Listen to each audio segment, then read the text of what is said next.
donne la gloire pour éternité. Gloire ya libela, kembo ya libela, kabod, lobana nzambe, non senga nzambe nkembo na yetika vina yote. Pesanga amen à bien. Alléluia. Bien-aimés, c'est aujourd'hui que nous démarrons la semaine pascale. Ezali semaine mon aîné, ezali période pour nous de célébrer une grande fête. Alléluia. Bien-aimés, tant que nous la Pâques, il existe deux types de Pâques. Et à Pâques, il y a Ancien Testament, na Pâques, il y a Nouveau Testament. Pâques, il y a Ancien Testament, et à Pâques, il y a Juda. Et à Pâques, il y a na Israël, pardon. Il faut célébrer. Alors, sorti na bango na Égypte, parce que Israël, baoumelaki tango moulaï na kata boumbu. Israël, bazalaki les choses de leur maître. Bien-aimé, un esclave ne peut pas faire sa volonté. Ils étaient là en train de travailler pour leur bourreau. Bandeko sala misala sans cesse. Ils travaillaient même tango et sengeli ba pema bango sanin. Bandeko travailler. Alors repose à la quitter. Alors tango nzamba yo ki kolela na bango, nzamba kiti a kangoli bango. Dans Exode chapitre 12, la Bible dit ceci, verset 1er et verset 2. L'Éternel dit à Moïse et à Aaron dans le pays d'Égypte, ce mois-ci sera pour vous le premier mois de l'année. Alléluia. Ce mois-ci sera pour vous le premier mois de l'année. C'est-à-dire Nzambe, tanga moni kolela na bango, Nzamba kiti a kangoli bango. Tanga Nzamba kangoli bango, a pesi bango calendrier ya sika. Banda wana manaka échangea. Alobi banda lelo bino boro banda ko fete bonne année na bino na mois oyo. Boro fete bonne année na mois oyo pona nini ekozala mois oyo ekotika la souvenir. Boro banda ko kundola yango po banda ko lakisa na mokili ete ezala mokolo oyo Nzambe abimisa biso na boumbu. Nazo bonde la Nzambe pendant cette période Nzambe a kita a changé pe calendrier na yo. Cela veut dire circonstance more comme na vie na yo. Tango robanda ko talango, robanda ko loba eza mokolo Nzamba longolanga na pasi. Et so lingo pesa nga mena bien na loba Nzamba changer au calendrier. Mais okoma ko fete loba mokolo yo Nzamba longolanga célibataire. Ezalaki mukolo Nzamba longolanga chômeur. Ezalaki nde mukolo yo maladi nange sila. Mais soki Nzamba pesa na Israël calendrier, il est capable ya ko peso pe calendrier. Oko vando ko kanisa makambo ezalaka ya kala, lelo ezali susute. Mais Israël ba se retrouva mukolo moro bazana bonsomi parce que makambo kala a été annulé. Nazo bonde la Nzambe povia sala été calendrier na yo ezala proclamé. Pourquoi pas na sanza ya pako Nzamba peso pe calendrier ya sika. Orovando tali olobi na bandeko lela mais lelo na lela raté parce que calendrier nange zalaki modifié. Banami Israël commençait à célébrer leur Pâques. Bandeko kata nyama, bandeko sopa makila, bandeko lia, bandeko sepela parce que Nzambe akanisa ki bango. Je prie que l'Éternel se souvienne de toi également. Mais alors dans le Nouveau Testament, dans la Nouvelle Alliance, Pâques, c'est pour nous un bon moment pendant lequel nous célébrons la mort et la résurrection du Christ. Mais quand Christ est mort, Christ est ressuscité, il est devenu notre Pâques. Il est l'agneau pascal. Bien-aimé, dans Exode chapitre 12, pour Nzamba bimisa Israël na boumbu, ayebisi bango butu oyo, borosala nini? Borokata nyama, borozwa makila na ye, borotia na balento ya bandaku na bino. Ebisi bango na butu, mwanje ya kufa koleka, akoboma batu. Metanga romona makila, akosimbata mokote. Alléluia. Alors nyama oyo babomaki na Ancien Testament, ezalaki juste image. Et dans le Nouveau Testament, ezalaki nyama ya nyama te, mais ezalaki nyama ya mutu. Pesanga mena bien. C'est-à-dire Jésus, il est notre agneau. Il est mort pour nous. Il a payé son sang. Il est mort, il est ressuscité. Il est sorti du tombeau vainqueur. Il est allé se mettre à la droite du Père. Il nous a accordé la liberté. Raison pour laquelle Tozoyako célébrer Pâques, Koufa, pelise kwa ya Yesu. Pesanga amen à bien. Oh, pesanga amen à bien. Na lobaka eza fête nga naza lokola MC. Pesa amen à bien. Alléluia. Bien aimé, na kati ya fête soko so ndima ngo eza fête, ezala pe fête ya solo na vie na yo. Bien aimé, eza fête munene pona ba Kristo. Na oyeba ke o ndima ngo te eza fête parce que moi nyamu ezali. Tokotanga Biblia, tu vas comprendre que Jésus a beaucoup réalisé. Amen. Bongo mokolo ya lelo to bandi séminaire na biso ya Pâques. Ane oyo tozana thème oyo to bengi yango la croix monefata. Alléluia. Le bango simananga la croix monefata. Le ba la croix monefata. Le bango na lingala ekolusu pona bofongwa minangai. Le bango na lingala bien ekolusu pona bofongwa minangai. Amen. Bien-aimés, aujourd'hui nous allons démarrer et demain nous aurons encore beaucoup de serviteurs de Dieu.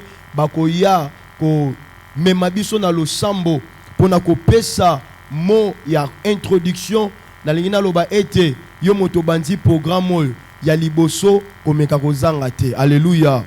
Ya mibale bongisa attitude na yo. Yaka na attitude ya moto azo kende ko réclamer misala ya ekulusu et comme effectif na vie na ye. Ya misato tu peux aussi apporter comme mandat kuna yo comme mabaninga na yo comme mabatu misusu afin que nous puissions rester là dans la présence de Dieu.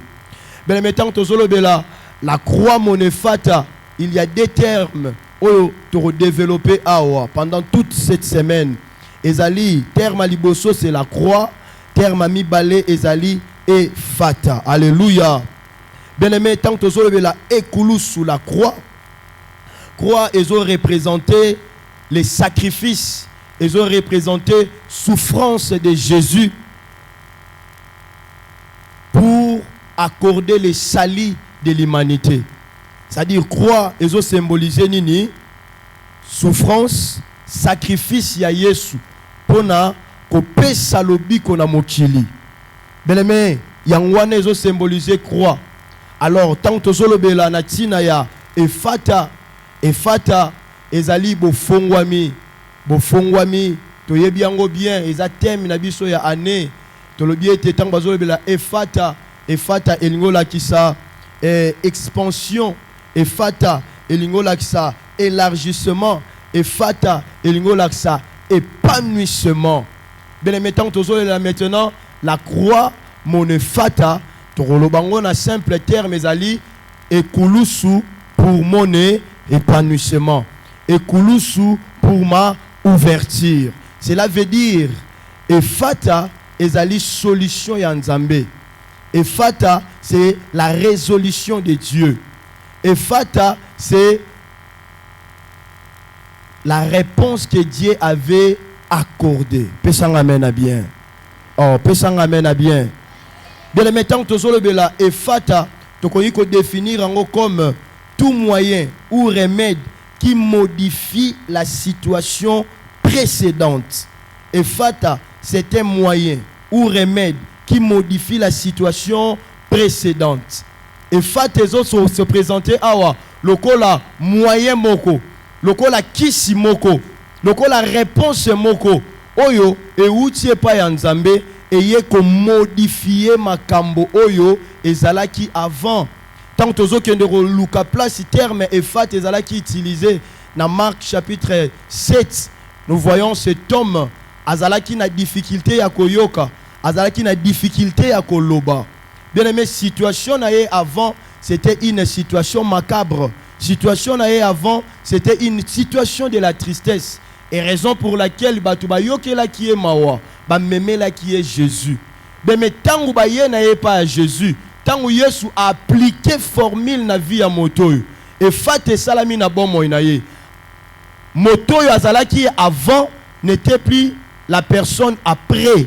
C'est-à-dire après, avant efata, azalaki na ba difficulté à koloba. Après efata, akomaki na facilité ya koloba. Avant efata mato ine bande koyoka te. C'est-à-dire après efata mato ine salinini efongwami. C'est-à-dire tant que la efata c'est une solution de Dieu que Dieu a accordé pour que la situation ne soit plus comme avant.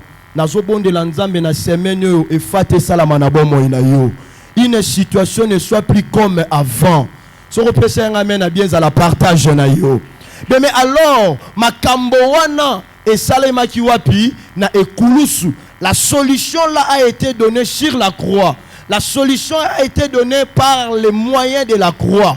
C'est-à-dire, formule wana nzamba betaki. A betaki yango na ekulusu. C'est-à-dire, efata, c'est juste une conséquence de la croix. Ce que la croix a apporté dans la vie des chrétiens, c'est efata. Loba efata. Mais ekulusu ya Yesu et memi pona ba Kristo efata. Cela veut dire avant ezalaki eloko mosusu et après ekulusu ekomaki efata. Avant situation ezalaki ndenge moko boye et après situation bimisaki efata. Alors tant que la efata autre développer awa eza ouverture eza élargissement eza épanouissement ezali croix ya Yesu et bimisaki efata du pardon. Loba efata du pardon. Loba efata du pardon. La croix de Jésus nous a donné le fata du pardon. La croix de Jésus nous a donné le fata du salut. Bien, mettons la fata du pardon. Nous allons lire le livre de Romains chapitre 3 verset 23. Romains chapitre 3 verset 23. Romains chapitre 3 verset 23.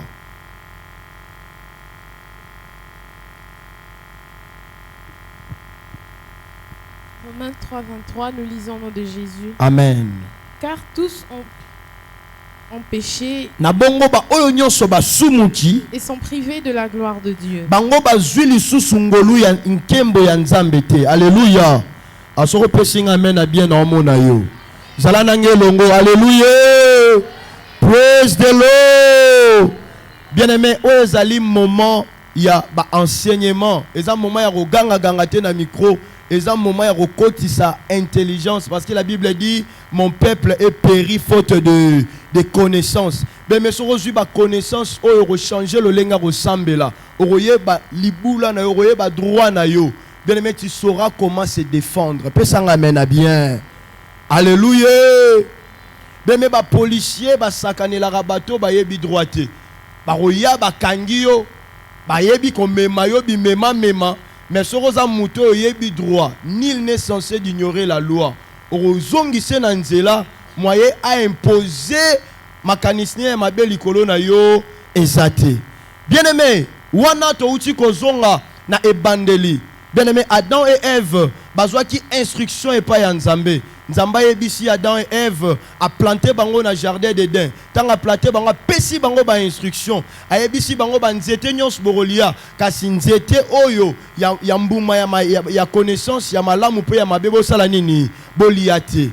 Tout le monde qui était Adam et Ève bazalaki na relation parfaite na Nzambe. C'est-à-dire mutu azalaki na relation directe na Nzambe. Et la Bible montre comment est-ce que Nzambe abande koya à tout moment kota la mutu. Azotuna Adam est-ce que cultiva qui jardin bazalaki na relation directe. Alors Nzamba bande koya la facilité mutu pa bande ko sa nini ko kende pa ya Nzambe ko pe sa rapport. Alors lorsque l'homme a désobéi bakei ba lié mbuma oyo Nzamba pekisaki, la Bible dit était balataki li sumu. Et cela veut dire directement bazalaki privé na gloire de Dieu. En lisant la Bible, j'ai plus vite compris que Adam et Ève bazalaki nuité, bazalaki couvert par la gloire de Dieu. Et mukolo bango basumuki nkembo ya Nzambe salenini et longwe. Romains chapitre 3 verset 23 lobinini. Car tous ont péché et sont privés de la gloire de Dieu. Adam et Ève ba longoli bango elamba ya nkembo. Adam et Ève bazalaki dépouillés de cet habit directement. Ruine moko et salemi entre bango na Nzambe. Notre Dieu est saint. Alors, il ne pouvait plus aller et pas en Nzambe. Nzambe pas à saint. Et le péché avait créé une séparation entre l'homme et son Dieu. Pesang amen à bien. Pesang amen à bien. Alléluia. Mais le soumou crée l'inimitié. Et ça dit que Adam va perdre une relation parfaite avec Nzambe. Et Dieu ne pouvait plus regarder bango pembeni. Ils étaient devenus éloignés de leur créateur. Ça veut dire kabwani na mokeli na bango. Il y avait une séparation entre bango na Nzambe.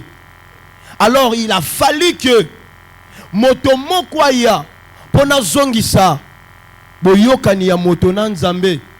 Na Ancien Testament, Nzamba tinda ki ba prophète, Nzamba tinda ki ba sakoli, bayaki ba tei bonne nouvelle, mais cela n'a pas tenu. Tu ebi ba pratique y Ancien Testament pour bolima sumwe limbisama, isbande ko senga ba bomi nyama. Oyo tse maboko likolo ya nyama lobi maloba osumuki olobi okei bakati nyama batangisi makila masumu ne senini elimbisami. Tango kokende lisusu boye osumuki osenini oluki nyama soko sumuka ki 10 fois komema combien de nyama zala nange longo soko sumuki 10 fois mais combien de nyama soko sumuki 20 fois combien de nyama. Alors les choses là étaient tellement préoccupantes et bande kokoka ko pesa mutu lobi côté. Alors c'était à la croix que Jésus-Christ a voulu faire quoi? Remettre l'homme en relation avec son créateur. Pesang amen à bien. Belemene kulusu yesu asengela batu bo limbisi.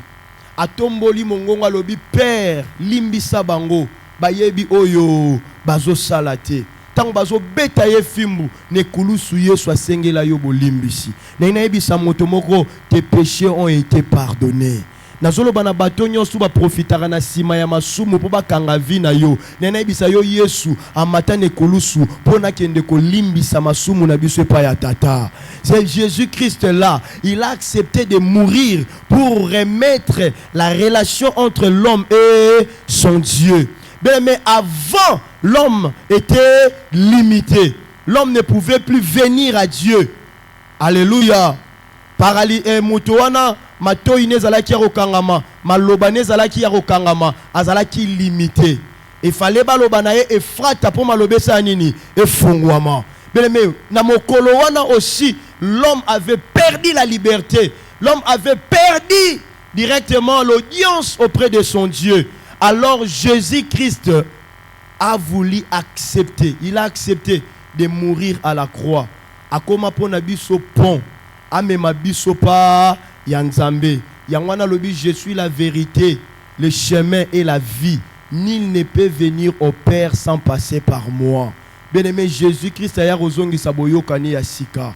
Yangwana biso tozwa bolimbisa ya masumu wapi na ekulusu. Tango Yesu akufi na ekulusu, ekulusu efongoli efrata di pardon. Loba efrata di pardon. Bien aimé, deuxième Ephrata, Ephrata de la réconciliation. Colossiens chapitre 1 verset 20. Colossiens chapitre 1 verset 20. Ekolusu mon Ephrata.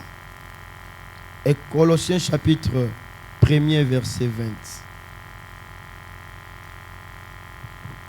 Colossiens 1, verset 20, nous lisons au nom de Jésus. Il a voulu par lui réconcilier tout avec lui-même. Alingaki na nzela na ye, asangisa yo kanisa biloko nyonso na ye. Tant ce qui est sur la terre que ce qui est dans les cieux. Biloko nyonso ezalaki likolo pe biloko ezalaki na se. En faisant la paix par lui. Asali azongisi kimia na ye. Par le sang de sa croix. Na nzela ya makila ya ekulusu na ye. Pesanga amen à bien. Oh, pesa amen à bien. Bien-aimé, la deuxième des choses est kulusu ya Nzambe fongoli efrata ya réconciliation. Efrata ya boyokani. Tango Adam mutu asumuki directement e bokabwanye koti entre l'homme et Dieu. directement, et quand ici rancune. Et il y avait une forte ruine. Alléluia. Alléluia. Pesang amen à bien. Frère Salomo, yara rapidement, yara rapidement. Na Serge Germain, qui m'embang.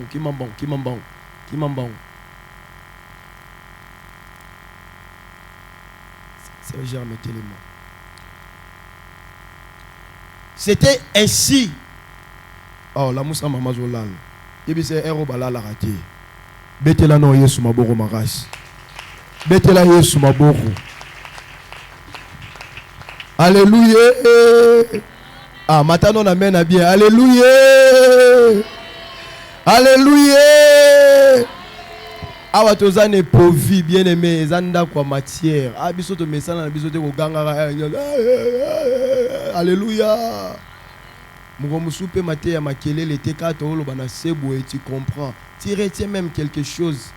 Hein, ato yoka nongo déjà mais yoka ngokaka. Alléluia. Même mususu vanda kita obaye abiloko na sito yoka ngo déjà kala. Amen. Bible ici l'a raté. Pèse amen à bien. Bien aimé, Dieu est là. Maintenant l'homme est là. Moto bazalaki na boyoka ni na Nzambe. Cela veut dire Nzamba bande ko ya na facilité pa ya mutu. Mutu bande ko kende pe facilement et pa ya Nzambe. Il y avait un lien direct. Maintenant tant mutu a sumuki directement séparation c'est nini. Et ça l'est mis entre l'homme et son Dieu. Et qui vide awa. Et qui libulu munene awa. Mutabandi ko sala ba effort personnel pour na aya et pas ya Nzambe mais ça nini. Azo kokate. Alléluia. Yangwana Bible lobi ce n'est pas à cause des œuvres. Mutu moko roloba na sala nini nga na sala nanga masumute. Ngai na finga nanga batute. Na soka nanga mobali ya mutute. Mwasi ya mutute. Nazali mon santu. Mais ce n'est pas à cause des œuvres que tu allais sauver. Ce n'était pas à cause de l'intelligence. Et ça même pas offrande d'autres péchaka. Ce n'est même pas nos dîmes. Ce n'est même pas ta maman ni ton papa. Mais même pas boti na biso liboso ya réconciliation na Nzambe bazala inopérant. Mais ba sakoli baya ba Eli baya ba Moïse baya ba kokate kozongi saboyoka ni permanent entre mutu na Nzambe. Bien aimé, il a fallu que moto mokoya pour na zongi saboyoka ni na Nzambe. Mais la Bible dit Jésus-Christ il était à la droite du Père. Azalaki na ye likolo et Dieu avait un fils unique. C'est-à-dire avant la croix, Dieu avait un fils unique. Mais tangu mutu asumuki mutu asali nini akabwani na Nzambe. Colossiens alobi maintenant boy. Jésus-Christ aye. Il a voulu faire quoi? Réconcilier. Et ça batu baswani ba okutana na nzela ba balona mitu wapi mipanzi. Soka moni muninga bogele muninga soy. Pa bogele yepe nini jeton. C'est-à-dire courir sur les kalisusu malamute.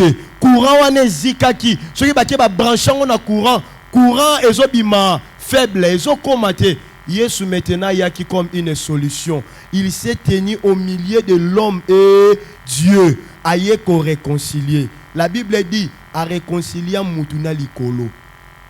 Pesanga amen bien. Loba nazala réconcilier na likolo. Loba nazala réconcilier na likolo. Bien aimé na yebisa yo ozala réconcilier na biloko nyonso ezalaka likolo. Bien aimé, oyebi likolo tozomona ezalaka na biloko na kati. Likolo zomona, il y a des choses là dedans. Et la Bible dit affectionnez-vous avec les choses d'en haut. La Bible dit l'homme ne reçoit que ce que le ciel lui a donné. C'est-à-dire ce que likolo biloko esala nini ezalaka. Cependant batu misusu ba bénéficiera na biloko likolo te. Zonde likolo biloko ezalaka. Mais maintenant bien soit réconcilié yo na biloko ezalaka likolo. Na telemi na poko le na loba. Soko ezalaka bénéficiaire à biloko likolo te banda lelo zwa yango. Na yebite loko ezalaka likolo ekitela libota na yo na kombo na Yesu. Mais affectionnez-vous avec les choses d'en haut. Mais tika biloko nzamba sala ya likolo na yebite ezala partage na yo au nom de Papa lobaka soki nzambe nano apesi te seke ozwi te likolo eza direction ya nzambe meme nalobi eloko nyonso ya mpeshaka ya yo eutaka likolo ekitela bapirant dans l'air bademo batelema bakangaka lipamboli na yo puisque Jésus a réconcilié toi avec les choses des en haut je déclare que biloko wana ekita na vie na yo pesanga amen na bien a réconcilier mutu yena bilik parce que dans muta sumuki a continué na rancune entre yena nani na likolo moi biloko likolo kitela ye ezate Jésus fala kufa ne kulusu pona zongisa boyokani entre mutu na nini na likolo pesanga mena bien tombola loboko loba likolo ozalaka lisusu na rancune na ngati tombola loboko loba likolo ozalaka na problème abana na ngati loba likolo ozalaka na problème ya vie na ngati bien aimé ezana batu misusu babikaka na beton likolo soka lingba mata batutani temps ça nini akiti bien aimé Jésus Christ nous a réconciliés na moni na kati sa Bible ndeko moko azosala losambo nzamba tindi ange na likolo aya kopesa ye et la Bible détermine a ange aye pona kita pesa ye biloko asengaki makutani na ba ange moko likolo basa nini bakangi yango balobi biloko oyo ke nango esa nini ekokita te bien-aimé Jésus Christ a réconcilié biso na likolo poto banda kozwa biloko na pete nalobi oyo ya yo esa likolo kitela yo na sanza pako na bi pendant cette période de Pascal yamba ya yo ya likolo onode. Alors il nous a réconciliés aussi avec les choses qui sont sur la terre. Lobana mabela wa. Ozalaka na problème na ngati. Lobana mabele. Ozalaka na problème na ngati. Belme likambongo ya yo nini yo banda kosalaka ba accident tongo midi. Pourquoi? Yo monaka makolone mataka na moto oyo ekende ko sila frais pone kueya. Yango kendeka ko telema esika ba kabasele baroya bakanga batu ba meme na prison. Ye sengeli kendeka ko telema place mutu kamore aussi la frère osani e ko tutaye. Ya yango likambo ngo nini na mabele. Na ina yebisa yo na pourquoi lelo komi Jésus azongisa boyokani na mabele. Parce que tango mutu asumuki a continue na rancune na nature. Na biloko nzamba sala nini? Akela c'est-à-dire biloko nzamba kela etelemela mutu elobito toso lisusu te po tosi mokeli na biso te pesanga mena bien bemena lobi banda lelo comprendre que Jésus a fait ça makila ne kulusu po mabele tosa yo biloko ezalaka na mabele esengeli obéir tango yo nyati makolo soko pesanga mena bien za la partage na yo tango yo nyati wana biloko elobi motongo ba futela mbongo yeyo eza na droit ya kotelemela yo te parce qu'il y a un prix qui a été payé sur la croix. Mais la croix de Jésus est fongole la biso et fata ya réconciliation. Mais moto azalaki ya limité biloko bande ko tosa yete mais à cause de la réconciliation sur la croix directement l'homme a commis autoritaire likola biloko ezalaka na se na ebite nyango ezalaka na se. Imaginez yango ni nyango monaka na se beme bonne santé ezalaka na se kimia ezalaka na se esengo ezalaka na se kobonga ezalaka na se tika makambo wana ezala partage na yo soko pesinga mena bien kota na vino ya solo. Et la Bible a dit à ceux qui ont été akitili sous na se. La Bible a dit il nous a réconciliés avec les choses sous la terre. Et nzoka na sama bele pe biloko ezalaka. C'est-à-dire likolo biloko ezali na mabele biloko ezali na se biloko ezalaka bien aimé mai ezalaka na biloko na se na mai ezalaka yango wana soko za mwana ya nzambe okomata na masuwa moko ekopanza na mikie me yo kokufa te soko pesa yanga me na bien za la partage na yo na kombo na Yesu okotambola place mbonge ezali me mbonge kosala yo eloko te yango wana Paul abika yango Tango batu bazo lenga na masuwa, bazo mona bouillard elekaki, ils commencèrent à trembler. Bazo lo bato komi ko ke lo kufa. Mo pepezo me ma bateau pour la télémia le bibo bangelo côté. Nzambe apesi biso batu nyonso bazana masuwa oyo. Ndenge na za awa na yebisi bino mutako kufa azate. Et parce que Paul a yeba qui était Yesu anzimela a réconcilier yena mai. Ata mu pepeza makasi a yeba qui était mai ko mela yete. Na lobi soro zali esika mabe zali mabe sala yo elo côté au nom de il nous a réconciliés avec les choses sous la terre. Et à kokisa ki yangone kulusu. C'est-à-dire avant la croix, l'homme azalaki na difficulté à koyepa ya Nzambe. Directement quand Jésus-Christ a matine kulusu ayokanisi moto nanani na Nzambe. Est-ce que tu peux acclamer pour l'œuvre de la croix?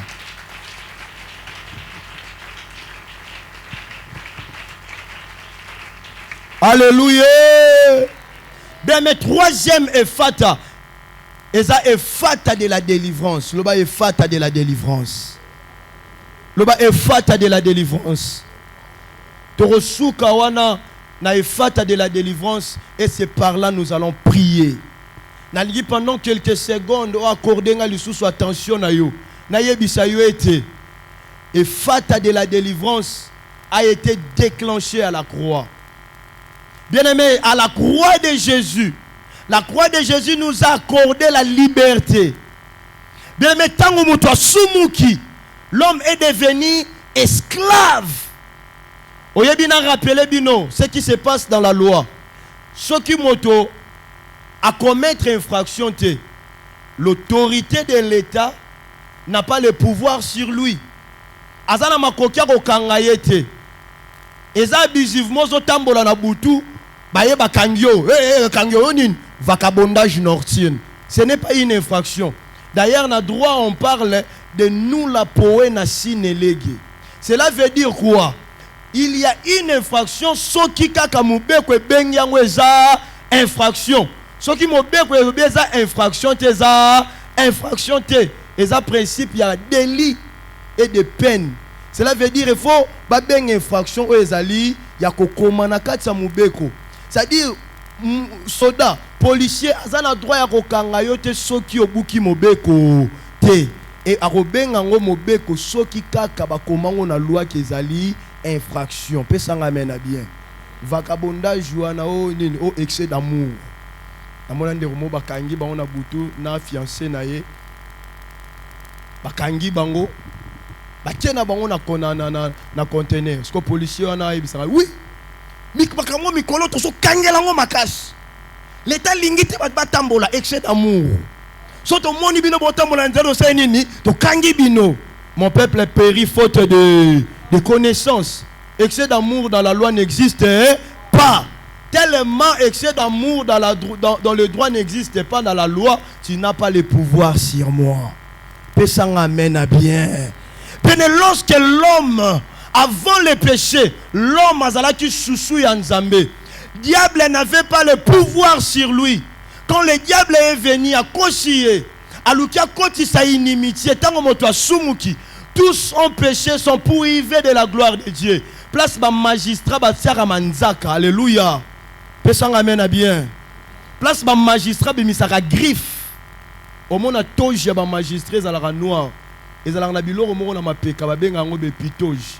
So moni ba vocal rola ba frère mi ba partager rango ba zwa moko ba bwaki na sima moko ba bwaki liboso elinga ko symboliser balance. Alléluia. Au mona suko soro moni magistrat au moni mutu mwala ti toge azwi biloko na mi bala tiango liboso awa c'est le magistrat. Cela veut dire azabi misi ba griffe wana eza manzaka azolanda muto ya commettre infraction sa nini akangaye aza accusateur. Bien-aimé, le diable a zela ramukolo sumuki asala nini alanda yo akanga yo akende kufunda yo arobanda kolobanga te muna kangiye mobeko nde mutesali nini e kangiye po asumuki yango na sa nini nazo sakanela ye. Bien-aimé, lorsque l'homme a péché, l'homme est devenu l'objet du diable. Diable a komi ko manipuler mutu. Diable a komi ko dondo likolo ya mutu. Masumu mutesali nini e komi si mutu tina te. Pesanga amena bien. Ya fali maintenant Nzambe ye Nzambe azotala mutu a créaki azalaki na ba vision malamu likolo na ye azomona ya komi na se ya pouvoir ya lisumu. Il fallait que Nzambe asala sacrifice atinda mutu moko ya akufa wapi na ekulusu asopa makila na ye pour que mobeko oyo bande ko kanga mutu esala nini et libérer mutu yango na droit ezala na kati ya Bible pesanga amen na bien mutu bakangi azana se ya loi au monde président et na grâce a pesi grâce présidentielle a signé ordonnance ba longoli mbamoro infraction ba sali mutu ba sali nini ba bimisie Sisko Nzambe a décidé qui atteindit Jésus tant que soyez à Koufine Kouloussou Jésus-Christ nous a libérés, raison pour laquelle comme toi tu es là tu es entièrement libre. Bando qui a famille bakangarayo parce que ba yebi loroté bazo kango na excès d'amour mais excès d'amour wana ba fouté lango déjà makila na lobi bazana droit ya kokango na pauvreté te parce que pauvreté na yo ba fouté lango makila bazana capacité ya ko umiso na maladie te pour maladie no ba fouté lango makila bazana capacité ya ko bomba bana na yo te parce que bana no ba fouté la bango makila. Na lobi bato nyonso bakanga bango ba trompe pas diable ezana sans ya Pâques ezali sans ya liberté par le Christ liberté que Christ nous a franchi. Je déclare que ce que Jésus a accompli sur la croix et comme partage na yo na kombo na Yesu na tomboli loboko na lobi tu n'es plus esclave du péché parce qu'il y a un prix qui a été payé. Jésus a monté sur la croix, il a accepté de mourir pour ce que à cause de son sang nous sommes entièrement libres. Fongola maboko le bas je suis libre. Le bas je suis libre. Le bas je suis libre. Bien-aimé, avant la croix, tozala ki ya kokangama. Après la foi, nous sommes libres. Tombola le bord à droite le bas kolo Yesu. Ekulusu na yo e fongola vie na ngai. Le bas ekulusu na yo e longola nga moumbu. Ekulusu na yo elongolanga moto apasi nangina bisa moto moko banda lelo tika kotambola kolobaka à tout moment biso baloka biso na famille na lobi yeso afuta makila ozalaka lisusu moto akolokama nakasa kolobaki yango te ya bien ezala partage na yo na lobi noko ya mesana kokanga bana basi na famille parce que Jésus a payé un prix, il n'a plus le pouvoir sur toi. Mais Jésus-Christ a dépouillé, a longola bango ba pété, a commissaire bango ba liki, a souka wana tab mema bango, a baka bango ne kulusu. Le baba général la famille. Boyo kankai. Bozala ga lisusu bo konzi likolo na ngate. Pesanga amen bien. Bien aimé, na souka wana na yebisa yo. Avant la croix, Dieu avait un fils unique. Après la croix, Nzamba fongola efrata ya bana ebele. So pesinga amen na bien na olo bana obandela ngo. So pesinga amen na bien na obandelelo yango. La Bible dit car Dieu a tant aimé le monde, il a donné son fils. Nzamba zaleka na mwana. La Bible dit mais à tous ceux qui l'ont reçu, à ceux qui croient en son nom, elle a donné le pouvoir de devenir enfant. Avant la croix, Nzamba zalaki na fils unique. Après la croix, Nzamba koma na bana ebele. Na minute toloba Yesu akoma grand frère na biso. Akoma yaya ya libota. Akoma yaya ya famille. Babenga kaye mwana liboso ya famille. Babenga kaye yaya. Yaya kotali. Bien-aimé, akoma yaya ya liboso. Nous avons Jésus comme notre grand frère. Efrata efongola, ekulus efongola efrata ya bana ebele. Bien-aimé, avant la croix, Dieu avait une nation. Et après la croix, Dieu a une famille. Pesanga mena bien. Avant la croix, Nzamba alaki na nation. Mais après la croix, Jésus-Christ nous a donné le pouvoir à continuer na famille en Zambé. Avant la croix, Dieu avait des serviteurs. Moïse azalaki serviteur, Élie azalaki serviteur, Aaron azalaki serviteur. Mais après la croix, Dieu a des enfants. nalobi yo na Moïse yo lekiye na niveau po yo za mwana nzambe. Moïse a bengama serviteur de Dieu, mais toi tu es appelé enfant de Dieu.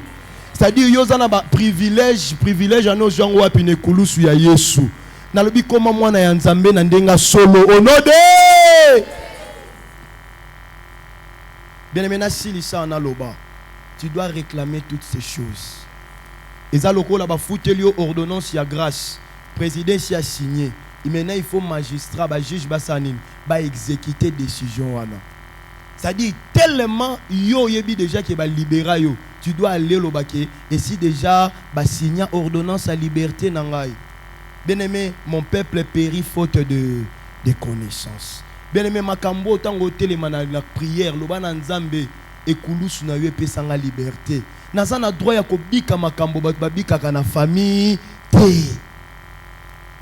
Et là, quand Mibale Sengeli Oyeba, la Bible dit, mais à tous ceux qui l'ont reçu. Avant Obika Makambo, il faut onzimela Yesu lokola mokonzi pe mobiki sinayo. Si tu crois au Seigneur Jésus, si tu crois que Dieu l'a ressuscité des morts, c'est alors que tu seras bénéficiaire de ces choses. Yangwana soko ya en église, vérifia ka état na yo bien. Est-ce que yamba Yesu ya solo? Makambo mususu omona nga indeni na obika makambo yote parce que non koma mwana nzambe te bako tala ba critère ba na nzambe ya yo ezalaka te songi yo kopanza batu yo nini mabe yo bien aimé koma mwana nzambe na ndenga solo pono bika makambo to uti koloba wa yangwana na pokwa lelo kolukozonga na ndako te si tu n'as pas encore donné ta vie à Jésus.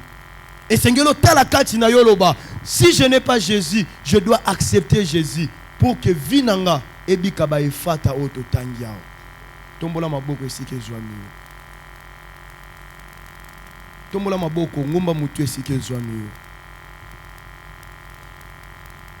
Nous voulons clôturer ici pour le premier jour. Tombola maboko esike zwami. Élève tes deux mains là où tu es. Avant que natinda deuxième sujet à prière, nalingi na bandela wana. Soki za na moto moko za ao. Soroza awa, bien-aimé, bayambara Yesu d'une manière personnelle. On ne reçoit pas Jésus d'une manière collective. Balambaka Yesu yomoko. Tu peux être moi na mosali ya nzambe, mais soki tata na yo yamba Yesu, yo yamba nzambe te, tu vas répondre personnellement devant les trônes. Kanga miso esike zwami. Wana to tomboli maboko likolo. Si ko moto azana posa pe sa vie n'est pas à Jésus na lingina sunga yo. Yo siko o tombola loboko moko. Kanga miso esike zwami yo. Tombola loboko moko makasi. Te na bibi sonyo sote. To bon to kitsa na maboko kasi. Kanga miso. Na lina lekas. Yo na biko bima te so pesi vie pas Jésus te. Élève tes mains, je vais t'aider au yamba Jésus. Tombola loboko likolo, merci. Koyoka sonité yaya. Bien-aimé, tu dois bénéficier des choses seulement si tu as Jésus dans ta vie. Si tu as Jésus dans ta vie, il y aura des déclarations fortes pendant cette semaine. Tu seras bénéficiaire de cette déclaration que celui qui a Jésus comme son Seigneur et son Sauveur. Tombola loboro malam, je vais t'aider maintenant. Loba simananga kolo Yesu. Merci. Loba kolo Yesu. Na yoki maloba na yo. Limbisa bomo inangai. Nanzimi lelo kolanda yo. Lokola mokonzi pe mobiki sinangai. Na pesi yo bomo inangai. Konza na butu ya lelo. Vanda na bomo inangai. Konza na bomo inangai. Na pesi motema nangai lelo. Nakoma ko appartenir na yo. Yambanga na famille na yo. Na kombo na Yesu Masia. Tika loboro likolo, je prie pour toi. Seigneur, merci. Parce que lelo, une âme a sauvé. Merci parce que Jésus aujourd'hui, tu reçois quelqu'un dans ton palais. Tika ba oyo, ba luki ba kota na kati ya famille na yo. Yamba bango maboko akufunga. Tu es notre grand frère. Accepte-nous entre tes mains. Dans le nom puissant de Jésus. Dans le nom puissant de Jésus. Dans le nom puissant de Jésus.